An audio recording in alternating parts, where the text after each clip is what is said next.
So it's Black History Month, and we're shining the light on some really cool entrepreneurs in the cannabis space. So today I'm sitting with Omari, who is the CEO of Best 30 Lemonade, and Jessica, who is the CEO of 4Venti Marketing and the creator of Elevated Food and Wine Festival. We're going to be talking about their entrepreneurial journey. We're talking about what it's like to be Black in the cannabis space, the highs, literally, and everything in between. So let's get started. So hey, Jessica. Hey, how you doing? I'm good. How are you? I'm great. Well, thanks for joining us. Tell us a little bit about your business and who you are. Well, 4Venti Marketing, as you know, is an experiential marketing agency. And I feel like we got our beginnings in food and beverage with our, we had little cooking class events where people would come and do cooking classes. And that's just kind of grown into a whole infrastructure to support product-based businesses. Like you said, we have an Elevated Food and Wine Festival that we use to promote these businesses. And I just take a lot of pride in just helping these product companies interact with their customer base. So yeah, I have to say I went to Elevated Food and Wine Festival for the first time last year, and it was such a cool experience. I think it really gave new businesses and even existing businesses a chance to really get in front of the community. So thank you for that. That was really cool. Thank you. Yeah, absolutely. And now we're going to Omari. Of course, this is sponsored by Best 30 Lemonade. So we have the CEO here. And Omari, tell us a little bit about yourself and what you do. Yeah, so Omari Anderson here. I'm the CEO and founder of the Best 30 Lemonade. We are a premium cannabis-infused beverage company. We operate both on the cannabis side and the hemp side. In the hemp side, we're all over the country. And in the cannabis side, you can find us in Michigan and Massachusetts. Before we get started, I really want to give Jessica her flowers because, you said something that she's always helping put product-based businesses in front of the people. And that's exactly what she's done for us as a brand. Jessica was the first brick and mortar smoke shop, right? So I'm telling a little bit of her business. She used to own an amazing smoke shop. But she was the first person to really take a chance on us and put our products in her store, right? And so that really meant a lot to us that you took a chance on a lesser known brand at the time, right? Nobody knew us, and you bought it at a reasonable price. You sold it at a reasonable price. So I appreciate that. Well, I appreciate you for saying that. But if I must add, I didn't take much of a chance because I don't put my name behind any BS. And this was one of the best lemonades, even back then, that I had tried. So cheers to Best 30 Lemonade. Okay.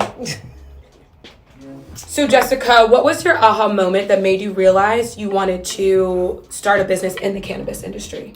Well, I'm not sure if I had an exact aha moment, but during COVID was my aha time. This is the time, everything lined up perfectly. And I was able to go in, not as a dispensary as I originally wanted to, because of course we're in Atlanta, so they're not giving us much. But a smoke shop was the next best thing. And even though I lived up in the suburbs, I wanted to put it in an area where people in underserved communities would have access to quality experiences in a safe environment. So that's what Sizzling Smoke Shop was. That was my first entry. So after that, now we're getting into events, and that's just been a blessing on itself. So For sure. Can you talk a little bit more about Elevated Food and Wine? I know you're thinking about bringing it back this year. So Elevated Food and Wine, that is my baby. That was my first event after I closed the smoke shop. And a lot of people don't know this. Entrepreneurship looks so cute from the outside. And even though closing my smoke shop was a decision, just because I just realized that wasn't where I didn't want to sit in a retail store all day. But I still had that period where I had to figure out, okay, what do I do next? Because corporate was behind me. And it was just new territory. So Elevated Food and Wine just popped into my head, and just being the ambitious person that I am, I knew I could get it done. I had a support system behind me, and it has become, we're now in our third year. We actually had experience up in New Jersey, so that was my first legal state. So I'm just excited. It's growing, and this year is not going to be any different. I love that. Cheers to 2025. Omari, I'm coming to you. So I know a lot of our viewers and a lot of our supporters probably already know your story, but I think it's really important to tell it as much as possible. So can you share your aha moment and kind of mix that into your story and how Best 30 Lemonade became what it is? Yeah, I think So, as you said, most people know this story already. We started this brand to really help my mother and aid her as she was battling the Alzheimer's disease. I don't know why I pronounced it like that. I'm sorry. But I think the aha moment came from just hanging out during COVID, right? So I went to a party during COVID and I brought some lemonade and everybody wanted the recipe, right? And a friend of mine was like, nah, let's start selling this. So the original plan was just to sell this during the summer, right? Let's, take a little $500 investment and let's make it do what it does. And then so years later, here we are outside of the summer still selling lemonade. So what I found is that during COVID, a lot of people had a make it or break it type moment, right? You had to decide how you were going to make money outside of these work from home environments when the world was shut down. Yeah. So here we are. All right. So tell me, and this question is for both of y'all, whoever wants to jump in first. What's the wildest, most unexpected thing that you've learned about running a cannabis business? Wow. I don't know if it's particular to cannabis businesses, but please make sure you pay attention to your state taxes. That's good advice. That's good advice. I mean, and I think with cannabis, that just makes it even more nuanced because not only did I have to go through all of the things that new business owners have to learn, but I had to make sure I got the right licensing. I had to have an inspector come to my shop to pay attention to everything. When I do these events, I work very closely with the local police department. Yeah. So I think the most unexpected thing is probably how much closer I'm working with the government and law enforcement in cannabis than I thought I would. And when you align yourself properly, you really find people that are willing to support you as long as you're bringing something positive to the public. That's good. That's good. Oh my. I think for me, the wildest thing that I didn't anticipate during to being in business is just how hard it was, right? I mean, every time, or how long things take, right? In cannabis, anytime somebody tells you something is going to take 3 weeks, just know it may take a year, right? We've been in the licensing process in the state of Michigan for over a year now, right? Wow. And we still haven't officially put products on shelves, although we're much closer than we were, a few weeks ago. So it's just the time it takes. And for a lot of people in cannabis, we're still spending money, right? Yeah. I know many dispensary operators or people who hope to open a dispensary who are paying rent for years before opening. So, I mean, just the amount of time things take in this landscape. I feel like you guys are really touching on your journey as entrepreneurs and what that looks like maybe to the outside versus what it really is like. So here's your next question, okay? If you could describe your journey, your entrepreneurial journey, as a movie title, a movie that's already out, how would you describe it? What would it be? And why?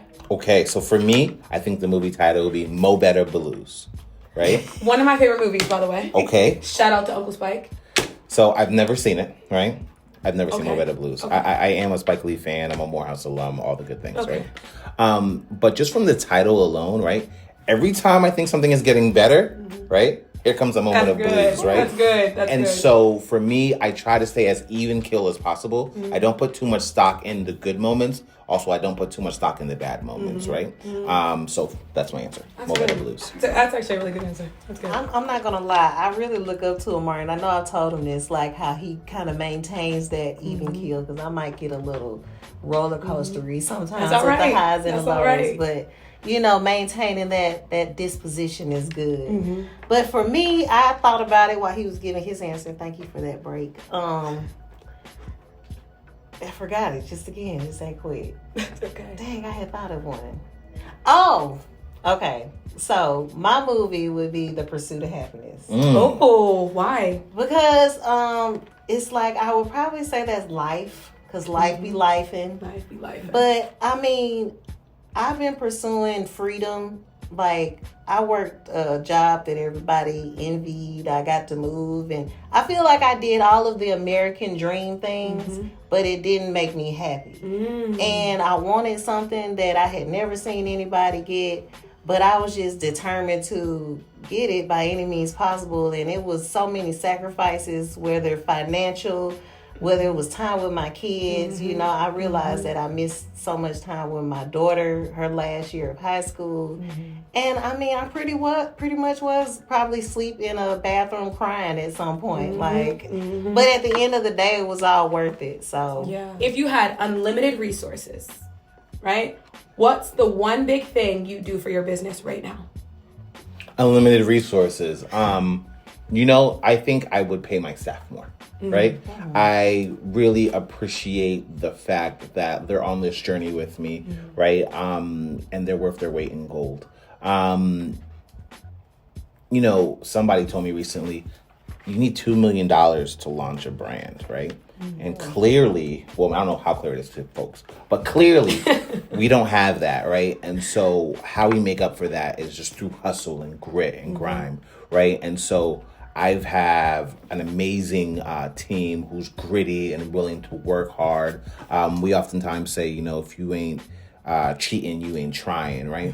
And that doesn't mean cheating in the way of like being nefarious, but that means like, we're willing to go the extra mile, right? Toe the line to try to make sure that we're doing the best we can as a company and for the company. And so I think that type of attitude needs to be rewarded. Love it. If That's you dope. had unlimited resources, what would you do for your business right now? Oh man, I feel like I already have this giveaway mentality so much, but I really want to invest more in. I don't know. I really don't know. What would I do with a bunch of money? Like, or maybe it's not even money, right? Maybe resources is something else. Maybe it's a team. Maybe it's whatever you feel like would be, beneficial to your business. So it doesn't necessarily have to be money. That's actually the number one thing that I want, that I pray for on a regular basis, is for a solid team. And I know that's something that you have to build over time. And it's funny that you mentioned that you would pay your team more, because there isn't an amount that I wouldn't pay for people who were just dedicated to the mission. Of course, people are there for a reason, but you have to really be in tune to what a small business is standing for when you come in on this level of a business. It just is what it is. Yeah. So, I was blessed at this past event that I was able to hire some really good temp employees to some good brand ambassadors. And I feel like stepping out on faith and trusting people is probably like my part of getting those things. So, if anything, I'd say being able to find some other Jessicas out there. I love it. So if there's any other Jessicas up there, hit her up. All right, so now we're going to get into a little bit more like cannabis questions, okay? What's your favorite strain and why? My favorite strain is White Widow by far, right? And I think the first time, so I've been smoking for a while, but the first time I really got high, I was a freshman in college, and we had traveled to the University of Florida. I ran into this white boy I went to high school with, and he was like, yo, we have this White Widow. So I bought some, and I smoked it. And boy, did I get high as hell. Like, I'm talking from noon to 8 p.m. I'm just high, and it was great, right? Yeah. And because I had just a carefree lifestyle at that point, like, I feel like, that's always what I reference when I think about like one of the best times being high. So yeah, White Widow did it for me. That's a good one. That's what's up. I'm gonna just take it back to some OG Kush. I'll never forget the first time I bought something over like mid or popcorn mid, and my homeboy bought me like 2 little $15 joints, because you had to buy it like by the joint. It wasn't like an 8 or like a 7. Yeah. And I had never experienced anything like that, and I feel like it was classic. And everything since then, I'm just tired of all these names and all these different bubblegum flavored grape popcorn candy cane. Like, just give me some good OG Kush, because it got me high as hell. That's good. So if you could smoke or vibe with any historical Black figure, who would it be? Oh, I know my answer. Oh, go Hands ahead. down. Please. Go for it. My answer is Barack Obama. Oh, why? Right?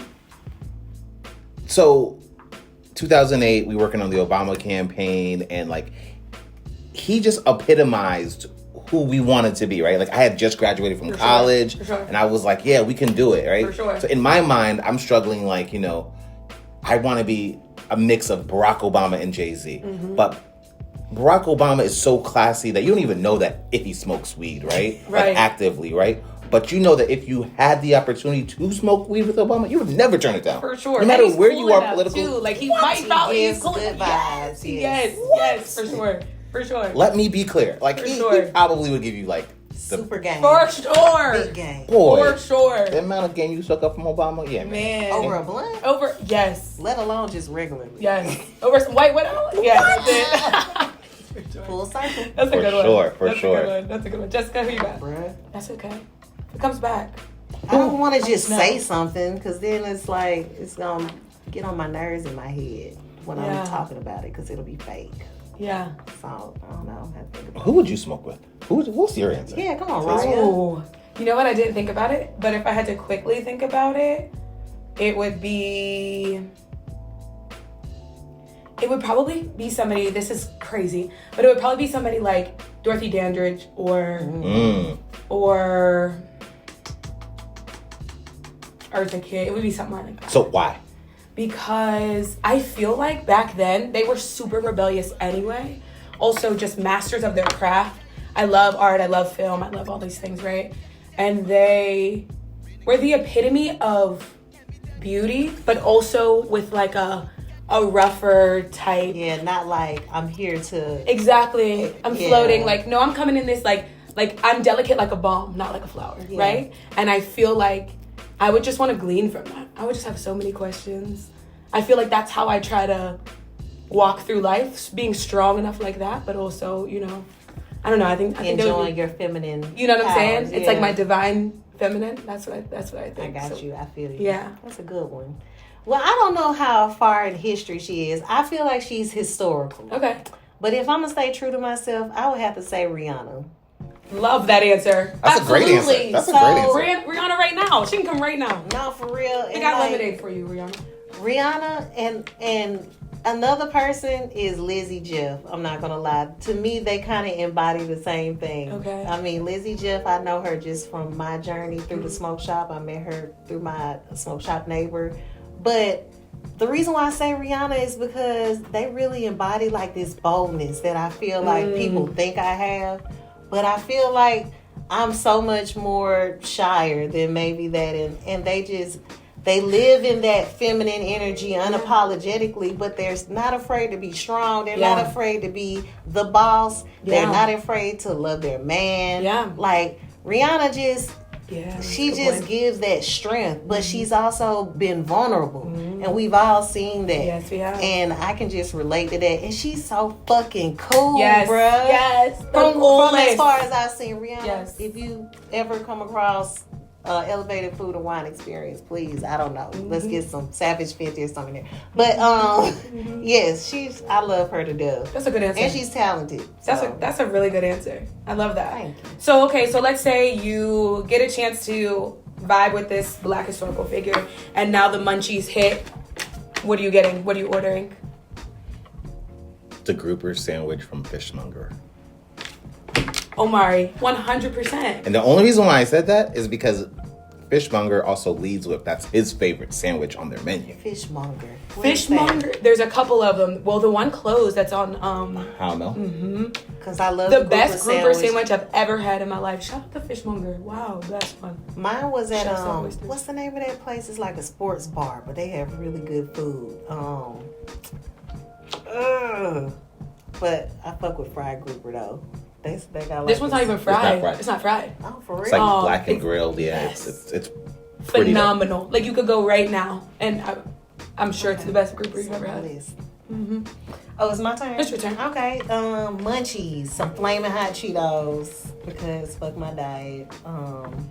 The little bag or because I feel like the little small 25. It's not even 25 cents now. Now it's like It's 50 like- cents. yeah. But the little bag also tastes better than the big bag to me. So if I'm lucky, they have a whole shelf of little bags. Exactly. Because I need some Cool Ranch Doritos. You gotta mix it to up. wash down For the sure. flaming hot For Cheetos. You know. For sure. And all of that comes after the Cheeto Puffs because it helps get the Cheeto Puff Yeah. out my teeth. Do you like the regular Cheeto Puffs or the flaming hot Cheeto Puffs? Regular Cheeto Puffs. I Good can't answer. do hot and stuff all stuck in my teeth.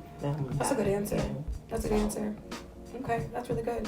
All right, so what would be your worst or your best high idea that never saw the light of day?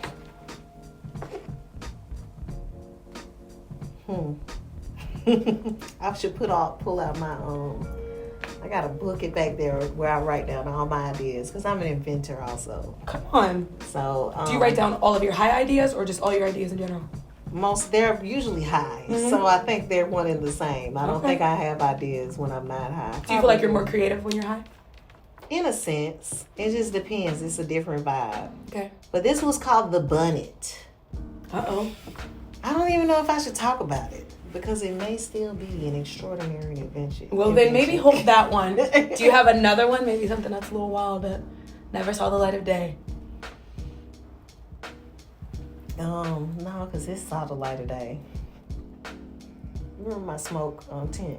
Yes. My homemade smoke blower. gun. Yeah, so skip me.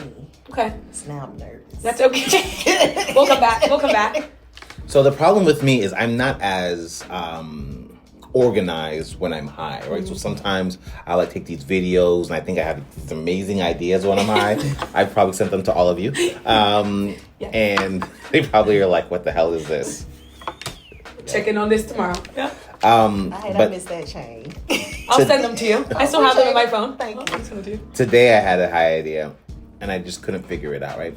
But I was thinking, what if we had edible dental dams, right?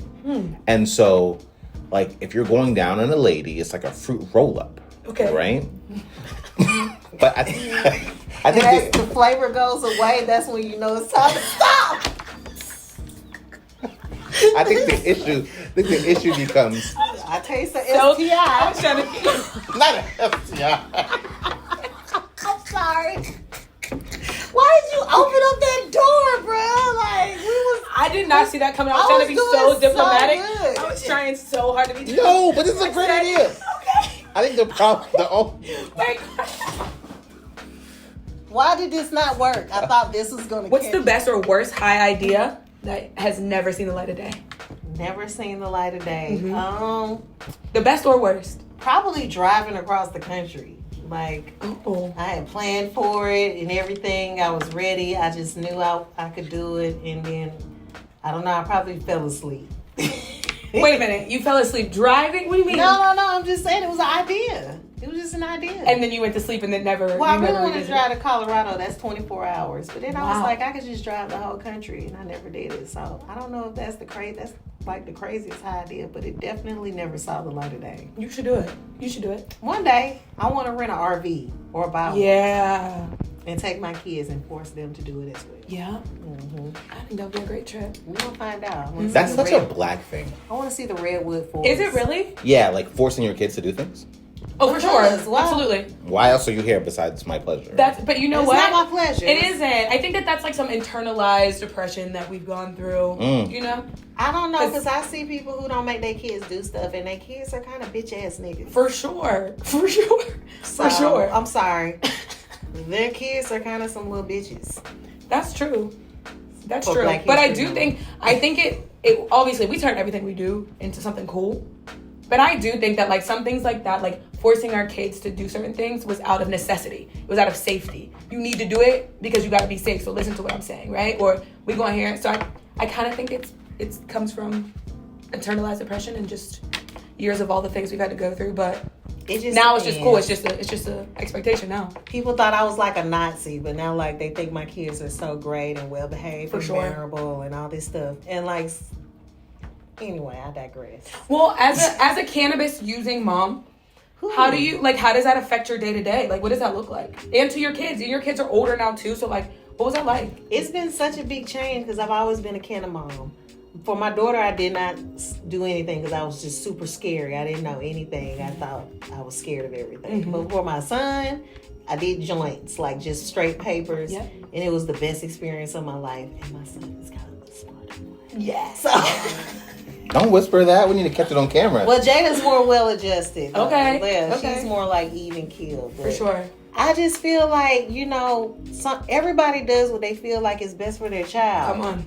And I feel like everything I do is out of what I feel like is going to be the best for them growing up. So as a canna mom, I kept it away from them because I hated when my dad used to smoke cigarettes in the car with me. So I feel like smoke is smoke. It's not about me standing on my pedestal as far as like, this is cannabis and it's a plant, it's smoke. Yeah. And I didn't like it, so I wasn't going to make my kids do that. Yeah. Now as they got older, I had to deal with Jada middle school, high school, and I'm just big on educating them. So Yeah. it went from the DARE program of them being, when they kind of realized that mommy smokes, it's like they were scared for me. And that made me want to keep it away from them even more. But as they got older, it more so became me teaching them about what it does. For sure. Why do I use it? When shouldn't you use it? So like when my daughter did start using, obviously I think I'm just very passionate about this part. But when my daughter did, I found out that I never wanted to be a hypocrite. So when I found out that she had started using it, I really wanted to make sure that she was able to balance her responsibilities, because for me it helps me focus. Yeah. Like I said, me and my son have more of a similar personality, and characteristics when that's concerned. But Jada, she's so much more like, she internalizes things a lot more. She doesn't emote as much. So I just take that as it affects her differently. And instead of making her more focused or productive, it made her less focused and less productive. So I had to explain that to her, as well as my son, to just so they know, like, mommy's not a crackhead. Right. Because that's just really what your kids need. That's real. That's real. And now, Jada, I say, as long as you're handling your business, I'll stay out your business. Yeah. But I think educating your kids and always just thinking about what's in their best interest, not how I feel or what I think, but what do they individually need? Because having two totally different children, you see two totally different sides of it. I think it's the same way with us. Like, I used to be a chronic cannabis cherry popper until I realized it's not for everybody. And some people really have negative effects off of cannabis. That's true. And so, just like us, our kids just need that individual attention. But shout out to all the canna moms out there. Come on. It's very much needed. And my kids know when I come back up from the basement, I'm just happy. I was just about to ask, do you feel like being a cannabis user makes you a better mom? Yes. In what ways? For me personally, I'm a very high-strung person. I take things very seriously when I do. Like, I don't know, maybe I'm just like on or off, because sometimes I'm just super playful, but the things that I'm for real about, I'm for real about. But it helps me kind of like just loosen up a little bit, be able to take a breath, you know what I'm saying? Sometimes we have to get out of mom mode so we can enjoy our kids. For sure. Because it's so easy. But it's hard because I feel like I have a responsibility. Yeah. I'm not here to just play. It never goes off. It never turns off. You know what I'm saying? I'm here to like teach you things so that when I die, you know how to like take care of yourself. Like, to me, that's the most basic thing. But you also have to like, you got to build that connection so it's not like, I'm always telling you what to do and this needs to be done. Because something always needs to be done. Right. But if I get to take a moment to go down to the basement and relax and watch a little TV, laugh at something, listen to some music, my kids deserve to get that same side of me as well. That's so good. In that way, it makes me a much better mom. That's really good. Thank you for sharing that. I'm also a canna mom. Yay. And I'm trying to navigate it because obviously my kid is younger and I'm trying to figure that out. But that was really helpful. And I also used too when I had my son too. I think I had like I was always sick and all the things, and so it just made it so much more. It made it bearable. It made me like be able to function. And then of course when I went through my cancer journey and I had a mastectomy, I used it all the time and used the Best Dirty Lemonade.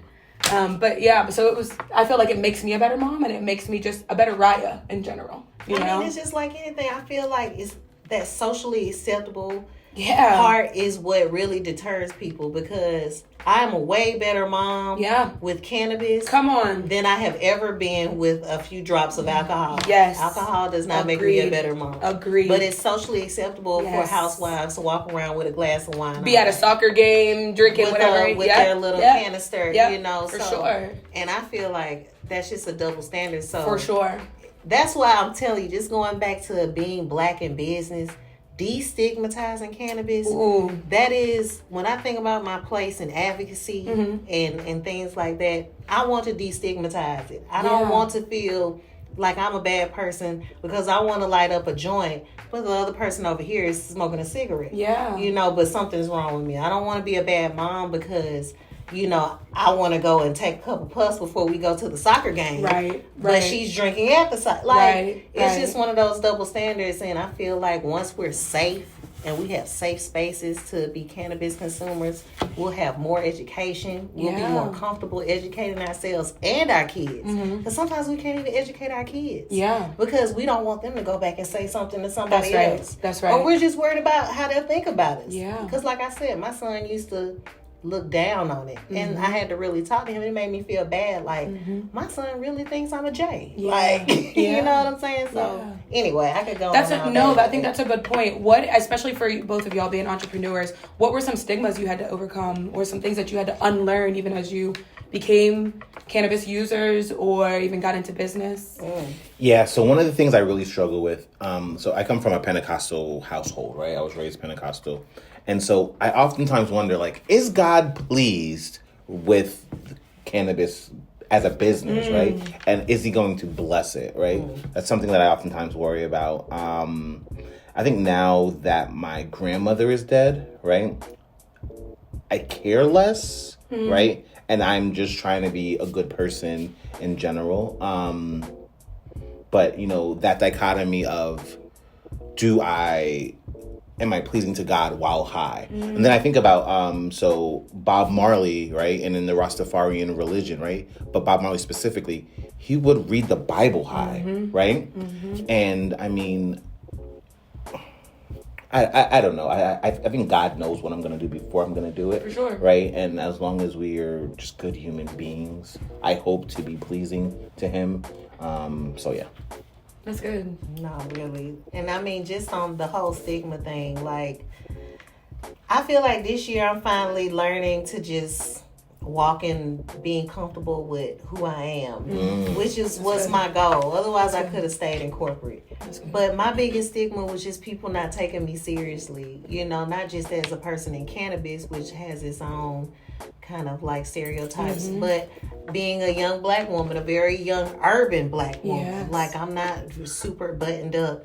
And so coming from corporate where you have to put yourself in this little box, and then like he said, coming from a family who has never even looked outside the box in the same type of way, I went through a lot of years where I felt like I had to prove to people that they needed to take me seriously, regardless of the fact that I got receipts from my work experience and the things that I was putting out there. It was just my perception. Like, I like to wear weed tees and sweatpants, and, you know, I like my locks to be kind of messy sometimes, or, you know, it's things like that. And I feel like, you know, I understand what you mean when you say, like, once those past generations kind of like move on, it feels like a kind of a freedom. Because really and truly, a lot of that came from their stigma against cannabis. And I've been able to take them things, like I just took my parents a pack of Best Dirty Lemonade, you know, and my dad, I gave him a balm for him to rub on his back from Eat the Herb. Jay gave it to me. So it's like, that's been the biggest thing. I think your family kind of plays a big role, but professionally, I'm just happy that I've been around people who have allowed me to be myself, but also appreciate what I bring to the table. And they, you know, both can exist in the same place. So, you know, you made a point earlier that I think is very fitting here, right? Is that so many times how our family and how we operated as a culture was a necessity to keep us safe, right? And so I'm sure our families operate with cannabis in the same way because they've seen, you know, the police get involved for cannabis use, and their desire is just to keep us safe. For sure. Absolutely. I mean, the war on cannabis right now, I mean, right? Like, for sure. And how, like, it targets marginalized communities. So I think it's very real. It's very warranted. Everything that they feel, I think, like you had mentioned too, it's just our job now to kill these stigmas and to really just be educated and educate our kids, you know? You mentioned something too about, like, even drinking. Like, it's so normal for our kids to be at a party and they see adults and know that it's adult drinks around, right?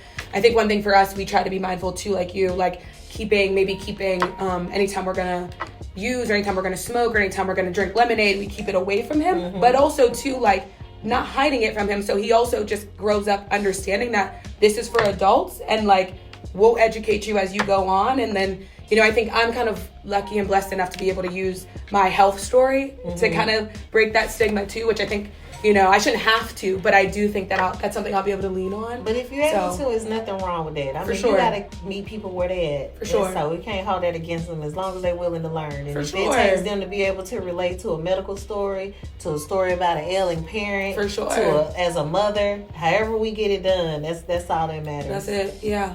That's really good. It made me cry. It feels all emotionally heavy. That was good though. That was good. What brought you to Best Dirty Lemonade? How did you discover Best Dirty Lemonade, and what about this business? Yeah, how did I discover it? So my husband went to Morehouse. He went to school with Omari, and so actually I literally met my husband the same time I met Omari. I met them at homecoming. Yeah.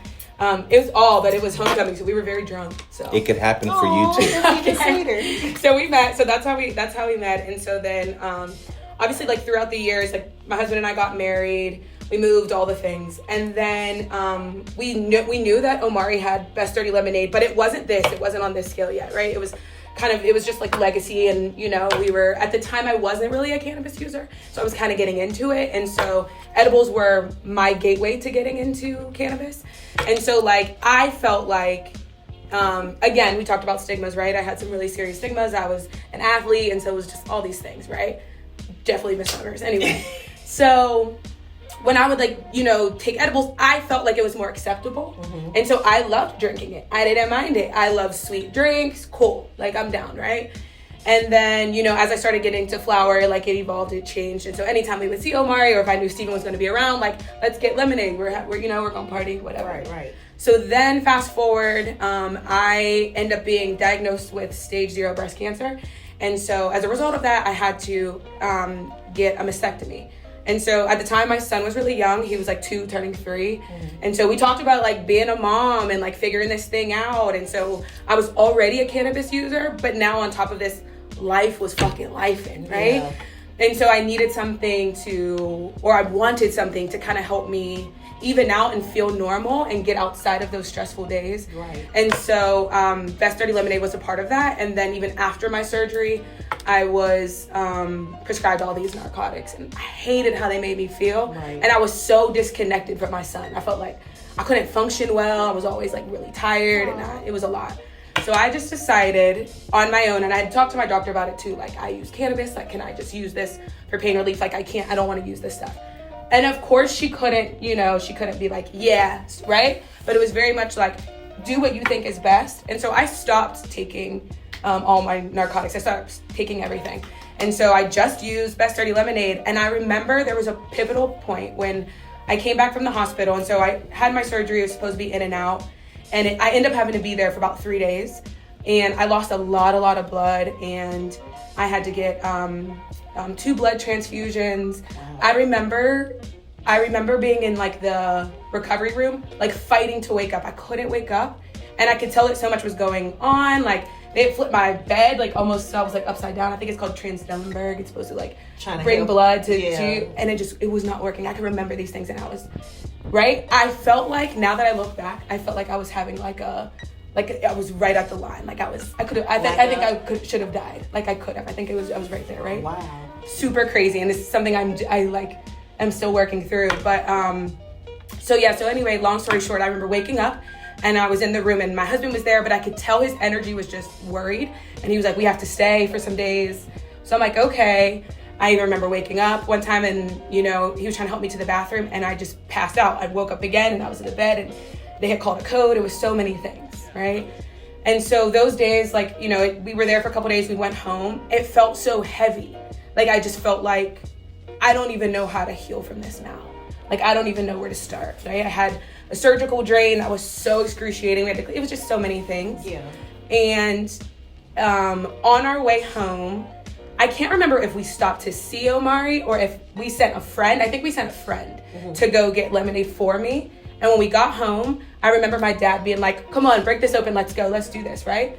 I remember feeling that, like, I get this like body rush when I take an edible and get high. I remember feeling it, and I remember feeling like my normal self. Like, we gonna be okay, we gonna make it.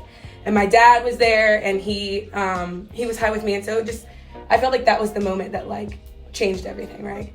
So then fast forward, I'm like doing interviews with Omari and we're kind of talking. And so like throughout my job at the time, I was working in marketing, I was working in like brand development and things like that. And so we just kind of were like, cool, let's just see how this works. And also my husband had told Omari, like, Raya loves Best Dirty Lemonade and she thinks about it all the time. She has these high ideas about it, whatever. And so it just kind of like, I already had this emotional connection anyway. Mm-hmm. And I already saw like what Omari was doing and I believed it. But what it did for me was like, it was hard to explain. So I was just bought in. It was like, whatever you need, like, because I knew what it did for me, right? And so I just was like, whatever you need, we locked in, let's do this. That part. So, and I feel like you mentioned, I can be my whole self.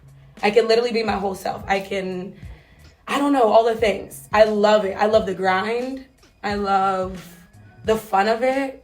I also love, like, I'm proud of it. I can tell that my kid is proud of it too. He doesn't exactly know what this is, but he knows that this is like the passion. Yeah, he sees mommy and daddy working for together. sure. And he even loves Omari differently too now. I think he can feel that energy, and so like that's what makes me do it every day. That's what makes me love Uncle it. So, O. yeah, he calls him Uncle. He does. Uncle Mari is what he calls him. That's what's up. Well, that is a hell of a testimony. Yeah. So that's what I'm hearing. Well, damn. I'm over here trying to fight back tears. Like, for real? No, I was just... I've actually never shared it that deep and explained it that deep. Well, that's great, though. Like, I don't even know what to say, nothing to say. Yeah. Like, thank you for asking that. I've been really, like, working through it's just been a journey. And I think that, like, also, too, I think being here, like, revitalized me. It gave me, like, this new purpose again. It gave me, like, bam, like, I feel like I'm back to myself. So... And I haven't been able to share it that deep and be okay to share it that deep. So thank you for asking that. No, for real. Like, I've been fighting to get here. Like, I have more questions now because, like, wow. Yeah. That's wild. Yeah. Well, I'm open. You can. That would mean go ahead. I mean, I'm just sitting up here like. Okay, first of all, I would think that having a near-death experience like that, right? Mm-hmm. I'm curious of what you mean, like, you're trying to work through it. Like, did it bring you down? Did it make you feel like, why didn't I die? I should have died. Yeah. I would think, like, you would be, like, not trying to push no assumptions, but, like, I would assume, because I've never been in that situation, like, I would have some renewed spirit for life. Like, I got another chance to be here with my family and my husband, and, oh, shit. You know what's funny? Anyway. You know what's funny? I tried to make myself feel like that, but I didn't. How did you feel? I felt defeated. I felt like I'm very big on autonomy, and I'm very big on, it's important for me to be strong, to know that I'm strong, and it's also important for other people to know that I'm strong and they can depend on me. I felt like then I couldn't depend on myself. I felt like I might not be here for my kid. There were so many things that I had never felt before. To do about it. And then I'm a mom and I'm a Black woman, right? Mm-hmm. And so I'm trying to navigate that, and I don't want to feel it because I felt like I would just get too far in this hole and not be able to make it out. Mm-hmm. And so I decided, well, I'm not going to deal with it, and I'm just going to just do what I have to do to get through and live and be a mom and function and get back to work. Like, I should have taken off so much time. I only took off like 6 weeks of work after that. After your surgery? Yeah. Which was definitely some internalized trauma. It was just my own trauma. So Steven basically just got tired of arguing with you about it. That's exactly what it was. I know it was. That's exactly what it was. If he's anything like the man I met, he was not with that That's exactly what it was. And it was like, but I felt like I needed some sense of, right? And it was just me not dealing with it, right? Yeah. When I think back on, like, my journey, I remember I cried the day I got diagnosed, but not hard. It was, like, a quick, like I should have really felt it, and I didn't. I just remember being like, all right, But then it was like, I'm a mom, and I'm a wife, and I got all these, you know what I'm saying? We make shit shake, right? You never take no time to be sad? No. That's why it's catching up to me now. I love crying. I cry all the time. You know, I'm trying to get back there. And I feel like, you know, mental health is so important, and I feel like if I prioritized my mental health at that time, then I would have dealt with it. I would have done that. I would have cried through it. But I didn't. And so, you know, just like anything else, when you stuff it down, it's gonna come back. Mm-hmm. And this thing came back 2 years later. And it's funny that we're talking about this right now, because this Thursday will be the 2-year mark since my surgery. Congratulations. Thank you. Well, I'm glad you found Best Dirty Lemonade. I keep bringing this back, and I don't want it to sound like a commercial, but bro, Yeah. when we talk about cannabis, and you want to talk about a nigga why? Yes. Like, Yes. cannabis Yes. changed my whole life trajectory, bro. When I was a teenager and I found this, and again, like I said, I be serious about stuff, bro. Like, I Googled it. Yeah. I mean, ask Jeeves. Okay. Gotta tell my Jeez. age. Showing her age. Okay. Bruh. But, like, the things that go on in my brain For sure. needed it. For sure. And when you talk about having access, I can't smoke all sure. the time. I'm a Really? stoner girl. Yes. But you got a 2-year-old. Yep. And sometimes you need to decompress. Yep. Sometimes you need to Yep. just be able to Yep. take a moment to like remind your brain that yes, all these things are here. Mhm. But it's okay, bruh. Yes. Because it's going to be something else next week. Yes. Anyway. Yes. Yes, Yeah. girl. We said we was going to red table talk and we came here red table talk. We did. We should call it the black table. But anyway, yeah. So, Yeah. I don't know. I really appreciate you guys both being super vulnerable and sharing, you know, your experiences in cannabis, right? I oftentimes wonder, like, if anything we're doing is making a difference, right? And so hearing your story and your connection, and clearly you work together, I know some of this, right? But it really just reminds me that, like, there's a bigger purpose than just trying to sell lemonade, right? We're really making a difference some way, somehow. For sure. And so I really appreciate that. For sure. And definitely supporting each other, because the same way you talk about me supporting you, like, I really appreciate you letting me take your brand in my hands and represent it, because that says something, you know what I'm saying? Oh, yeah. You don't let anybody do that. Oh, that's my people, Yeah. so you sure Yeah. represent my brand, but like, trusting me to do things like that really means a lot. I just be trying, like I said, I cry milk, so I be trying to be a hard. You know, I be like, You can oh, cry. that's You what's can up, come Amari. here. Yeah, I taste some lemonade in Las Vegas. Ain't shit.